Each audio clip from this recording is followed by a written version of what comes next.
যদি আপনি আমাদের চ্যানেলটি এখনও সাবস্ক্রাইব না করে থাকেন তাহলে এখনই সাবস্ক্রাইব করুন ওয়েব ট্রেনিং ইনস্টিটিউট চ্যানেলটিকে এবং পাশে আসা বেল আইকনটিতে ক্লিক করুন আমাদের ভিডিওগুলো সবার আগে পেতে। হ্যালো বন্ধুগণ, কেমন আছেন সবাই? তো বন্ধুরা, গত পর্বে আমরা ইউটিউব ভিডিও আমরা কিভাবে আমাদের ওয়েবসাইটে ইউজ করব সেই প্রসেসটি দেখেছিলাম। আমাদের আজকের বিষয় হচ্ছে আইফ্রেম ট্যাগ ইন HTML। তো খুবই মজার একটা ট্যাগ আইফ্রেম ট্যাগ। এই ট্যাগটি সম্পর্কে আজকে আমরা জানবো।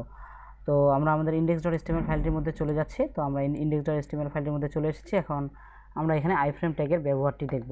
তো তার জন্য এখানে আমরা আইফ্রেম ট্যাগটি নিয়ে নিব। আইফ্রেম এই ট্যাগটি নিয়ে নেওয়ার পরে এই সোর্সের মধ্যে আমাদের src অ্যাট্রিবিউটের মধ্যে যে জিনিসটি দিতে হবে আমাদের, সেটা আমরা দিতে পারি যে কোনো লিঙ্ক। যেমন আমি যদি কোনো ওয়েবসাইটের লিঙ্ক এখানে দিতে চাই, যেমন আমার একটা ভালো টিচার আছে, যে টিচারের আমি মানে ভিডিও দেখে আমি C language, C++ language, Java সব কিছু শিখতে পেরেছি। অনেক ভালো একটা টিচার, হিন্দি টিউটোরিয়াল তার। তো তার ওয়েবসাইটের লিঙ্কটা যদি আমি এখানে দিয়ে দেই, যারা আপনারা C++ খুব ভালো করে শিখতে চান, CSC ব্যাকগ্রাউন্ডের আছেন, তারা অবশ্যই এই ওয়েবসাইটটিতে ঢুকে শিখতে পারেন। অনেক হেল্পফুল না শুধু, আপনারা যখন দেখবেন তখনই বুঝতে পারবেন অনেক হেল্পফুল। আমি সেখান থেকে সম্পূর্ণ জিনিসগুলো শিখেছি। C++ অনেক কোড করেছি সেই ওয়েবসাইট মানে দেখে, তারপরে সেই ওয়েবসাইটে ভিডিও দেখে অনেক কিছু জিনিস শিখতে পেরেছি। চাইলে সেখান থেকে আপনারা শিখতে পারেন। তো এখানে আমি সেই ওয়েবসাইটের লিঙ্কটি দিয়ে দিচ্ছি, যেমন http এবং www.mysarji.com। তো এই ওয়েবসাইটের ঠিকানা আপনারা যাবেন, যাওয়ার পরে শিখে নেবেন সেখান থেকে ভিডিও দেখে। তো এবার যদি আমি পেজটিকে সেভ করি এবং ব্রাউজারটিকে রিফ্রেশ করলেই দেখবো যে mysarji.com এর ওয়েবসাইটটি আমাদের এখানে চলে এসেছে। দেখুন, এটি লোড হচ্ছে, একটু সময় হয়তো বা নেবে, কারণ একটা ওয়েবসাইট এখানে পুরো লোড হচ্ছে, তাই একটু সময় নেবে। তো এখানে পুরো ওয়েবসাইটটি চলে এসেছে, আপনারা একটু পরে দেখতে পাবেন। এই যে দেখুন, এখানে mysarji.com এর পুরো ওয়েবসাইটটি চলে এসেছে। এখানে আমরা হাইড উইডথ যদি নিয়ন্ত্রণ করতে চাই তাহলে করতে পারি। এখানে আপনারা দেখতে পাচ্ছেন পুরো ওয়েবসাইটে, এই যে mysarji.com এর পুরো ওয়েবসাইটটি চলে এসেছে। তো আমরা এখানে হাইড উইডথ নিয়ন্ত্রণ করি, তাহলে দেখতে আরও সুবিধা হবে আমাদের। হাইড উইডথ নিয়ন্ত্রণ করার জন্য আমরা এখানে আইফ্রেমের একটা ক্লাস দিতে পারি, অথবা আইফ্রেম ট্যাগটিকেও ধরতে পারি, কোনো সমস্যা নেই। আমরা আইফ্রেম ডিরেক্টলি ট্যাগটিকে ধরতেছি। ট্যাগ ধরার জন্য আমাদের তো আর এখানে ডট সাইন দেওয়ার কোনো দরকার নেই। এটার আমরা উইডথ বাড়াই দেই, আমরা 800 পিক্সেল, অ্যান্ড হাইট দেই আমরা 500 পিক্সেল। তাহলে আমাদের এই ওয়েবসাইটটি অনেক বড় দেখাবে এবং আমরা বুঝতে পারবো।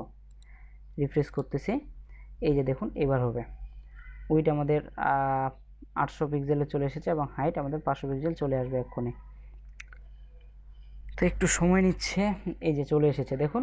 এই যে mysarji.com এখানে যাওয়ার পরে আপনারা বিভিন্ন জিনিস শিখতে পারবেন। এখানে সম্পূর্ণ কোর্স দেওয়া আছে। এই যে পাইথন শিখতে চাইলে আপনারা এখান থেকে পাইথন শিখতে পারেন। মোটিভেশনাল স্পিচ ইনি দেয় মোটিভেশন করার জন্য মানুষদের। তো মোটিভেশনাল স্পিচ যদি শুনতে চান তাহলে এখান থেকে শুনতে পারবেন।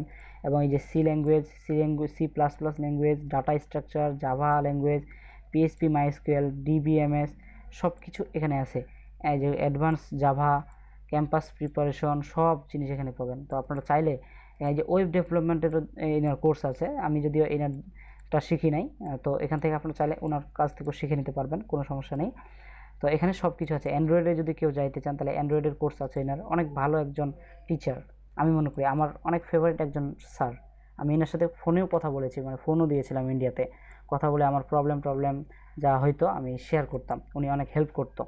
তো আপনারা চাইলে ওনাকে ফোনও করতে পারেন, ফোনও করে আপনারা আপনাদের হেল্প নিতে পারেন। তো আপনারা অবশ্যই আমি বলবো এই ওয়েবসাইটটিতে ঢুকে একবার দুইবার ওনার ভিডিওগুলো দেখবেন।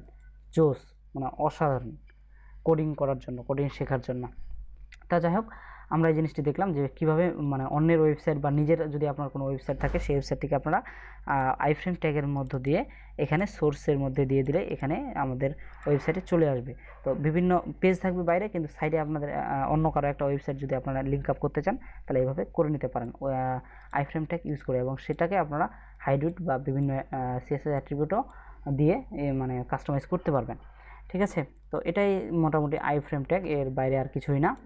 তো আইফ্রেম ট্যাগ দিয়ে আমরা আবার ইউটিউবের ভিডিও ইমবেড করতে পারলাম। আপনারা দেখলেন যখন আমরা ইমবেড অপশনে ক্লিক করে সেটা নিয়ে আসলাম, সেটা কিন্তু আইফ্রেম ট্যাগের মধ্যেই ছিল, আপনারা হয়তো বা দেখেছেন। তো আজকে টিউটোরিয়াল এতটুকুই, এটা তেমন তো বড় কিছু না, আর কি বলবো, এখানে কিছুই নেই। তো দেখা হচ্ছে আগামী টিউটোরিয়ালে আরও বেশ কিছু মজার জিনিস নিয়ে। তবে মনে হয় আর বেশি কিছু জিনিস নেই, HTML CSS মনে হয় আমরা ধাপটা পার হয়ে যাব আর 2-1 দিনের মধ্যেই। আর বেশি কিছু জিনিস জানার তেমন কিছু নেই। তারপরে আমরা অ্যাডভান্স HTML CSS অ্যাডভান্স জিনিস শিখব, মানে এই যে জিনিসগুলো এতদিন ধরে শিখলাম মানে নর্মাল জিনিসগুলো, সেই জিনিসগুলোকে কাজে লাগিয়ে আমরা অ্যাডভান্স লেভেলের কিছু কাজ করব। তো ততক্ষণের জন্য ভালো থাকবেন, ধন্যবাদ।